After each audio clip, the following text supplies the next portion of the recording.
Hello friends, આજે આપણે બનાવીશું વટાણા પલાળવાની ઝંઝટ વગર પાવ રગડો. જો તમે ક્યારેય નથી ખાધો પાવ રગડો તો મારી રીતે એકવાર જરૂરથી બનાવજો. ખૂબ જ ટેસ્ટી અને નાનાથી લઈ મોટા બધાને ખૂબ જ ભાવે તેવો પાવ રગડો તૈયાર થાય છે. બિલકુલ લારીમાં મળે તેવો.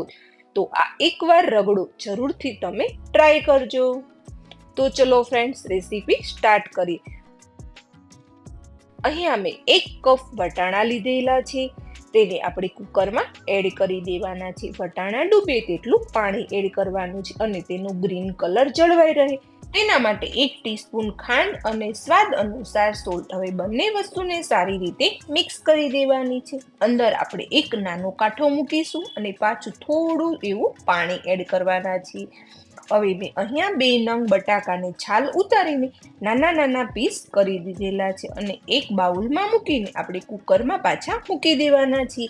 તેને 1 થી 2 વિસલ કરવાની છે. 1 થી 2 વિસલ બાદ આપણા વટાણા અને બટેકા એકદમ સરસથી કૂક થઈ ગયા છે.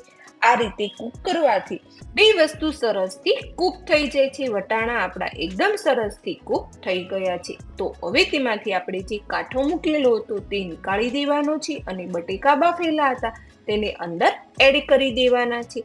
હવે મેસરની મદદથી બટાકા અને વટાણાને અધકચરા આપણે ક્રશ કરી દેવાના છે. આ રીતે પ્રેસ કરતા જઈશું અને વટાણા અને બટેકાને એકદમ સરસથી મેશ કરી દેવાના છે. આ રીતે કરવાથી રગડાનો ટેસ્ટ ખૂબ જ સારો આવે છે. બટાકા હોવાથી તેમાં ખૂબ જ સારો એવો ટેસ્ટ આવે છે.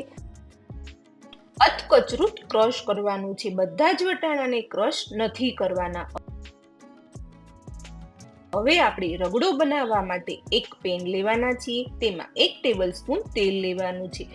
1 ટીસ્પૂન જીરું, 1 ટીસ્પૂન વરિયાળી અને 1 ટીસ્પૂન હિંગ અને 1 ટેબલસ્પૂન આદુ મરચા લસણની પેસ્ટ એડ કરવાની છે. બધા જ મસાલાને સારી રીતે મિક્સ કરી દેવાના છે.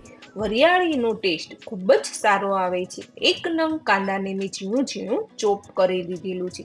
તેને અંદર એડ કરવાનું છે. હવે કાંદા એકદમ સરસથી બ્રાઉન થાય ત્યાં સુધી તેને સાતળવાના છે. ગેસની ફ્લેમ મીડિયમ ટુ લો રાખવાની છે. હવે ત્યારબાદ તેમાં 1 ટીસ્પૂન હળદર અને 1 ટેબલસ્પૂન લાલ મરચું પાવડર, 1 ટેબલસ્પૂન ધાણા જીરું પાવડર અને સ્વાદ અનુસાર સોલ્ટ તમારા સ્વાદ અનુસાર એડ કરવાનું છે અને 1 ટેબલસ્પૂન આમચૂર પાવડર એડ કરવાથી આ મસાલાનો ટેસ્ટ ખૂબ જ સારો આવે છે. હવે બધા જ મસાલાને સારી રીતે મિક્સ કરી દેવાના છે. આ મસાલો ખાવામાં એટલો ટેસ્ટી લાગે છે કે તમે ખાતા પણ નહીં ધરાવ.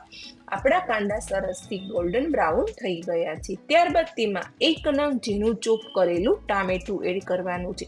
ટામેટાને પણ એકદમ સરસથી સોફ્ટનેસ આવી જાય ત્યાં સુધી તેને સાતળવાનું છે. આ રીતે આપણે પ્રેસ કરતા જઈશું અને કાંદાને અને ટામેટાને એકદમ સરસની સ્મૂથ પેસ્ટ તૈયાર કરવાની છે. તેને 3 થી 4 મિનિટ જેવું સરસથી કૂક કરવાનું છે. ત્યાં સુધીમાં આપણી પેસ્ટ સરસથી તૈયાર થઈ જશે.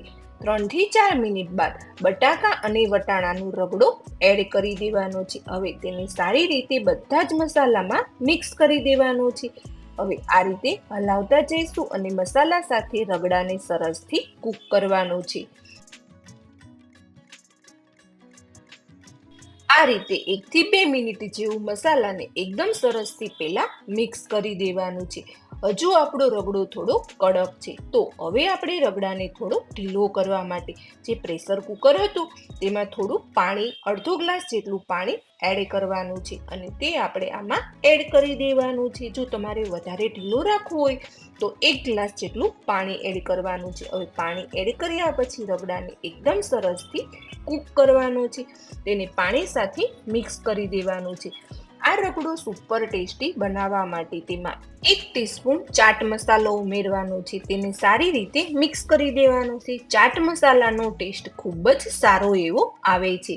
તેને હજુ 4 મિનિટ જેવું કૂક કરવાનું છે. આ રીતે ઢાંકીને તેને 4 મિનિટ જેવું કૂક કરવાનું છે જેથી બધા જ મસાલાની ફ્લેવર આપણા રગડામાં સરસથી ચડી જાય. 4 મિનિટ બાદ તમે જોઈ શકો છો આપણી ગ્રેવી એકદમ સરસથી થિકનેસ વાળી થઈ ગઈ છે.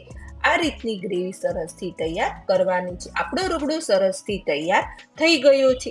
ફ્રેન્ડ્સ, રગડાની થિકનેસ આ રીતની જ રાખવાની છે, જેથી પાઉમાં સારી રીતે આપણો રગડો એબ્ઝોર્બ થઈ જાય.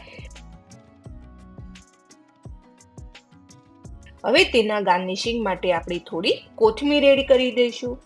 કોથમીર એડ કરવાથી રગડાનો ટેસ્ટ ખૂબ જ એવો સારો આવે છે. હવે કોથમીરને પણ મસાલા સાથે મિક્સ કરી દઈશું. આપણો રગડો એકદમ લારીમાં મળે તેવો સરસ મજાનો તૈયાર થઈ ગયો છે. હવે આપણે પાવ રગડો બનાવી લઈશું. એક પ્લેટમાં મેં પાવને મોટા મોટા કટ કરી લીધેલા છે. ત્યારબાદ તેના ઉપર ગરમા ગરમ આખી પ્લેટમાં સરસથી રગડાને પાથરી દેવાનો છે. આ રીતનું રગડું આખી પ્લેટમાં સરસથી પાથરી દેવાનું છે. ત્યારબાદ તેના ઉપર આપણે મીઠી ચટણી એડ કરવાના છે. મીઠી ચટણી તમારા સ્વાદ અનુસાર તમારે વધારે ઓછી કરી શકો છો. ત્યારબાદ ગ્રીન ચટણી પણ તમારા ટેસ્ટ અનુસાર એડ કરી શકો છો. આ બધી જ વસ્તુ જેટલી વધારે હશે એટલો ટેસ્ટ તેનો સારો આવે છે. ત્યારબાદ મસાલા સિંગ આપણે ઘરે જ બનાવેલી છે. ત્યારબાદ ઝીણું ઝીણું કટ કરેલું ટામેટું પણ વધારે ઓછું કરી શકો છો. અને ત્યારબાદ બારીક ચોપ કરેલા ઝીણા ઝીણા કાંદા છે. કાંદા ન ખાતા હોય તો સ્કીપ કરી શકો છો. ત્યારબાદ ઝીણી સેવ એડ કરવાની છે. અને અત્યારે તો દાડમ ઇઝીલી મળી રહે છે, તો 1 થી 2 ટેબલ સ્પૂન જેટલા દાડમ એડ કરવાના છે. અને ગાર્નિશિંગ માટે થોડી કોથમીર. રગડા પાવને સુપર ટેસ્ટી બનાવવા માટે થોડો ચાટ મસાલો સ્પ્રિંકલ કરવાનો છે, જેને જોતા જ ખાવાનું મન થઈ જાય તેવો પાવ રગડો તૈયાર થઈ ગયો છે. લીલા વટાણાની સિઝનમાં એકવાર પાવ રગડો તમે જરૂરથી ટ્રાય કરજો. બિલકુલ લારીમાં મળે તેવો ટેસ્ટી, નાનાથી લઈ મોટા બધાને ખૂબ જ ભાવે તેવો પાવ રગડો આપણો સરસ મજાનો તૈયાર થઈ ગયો છે.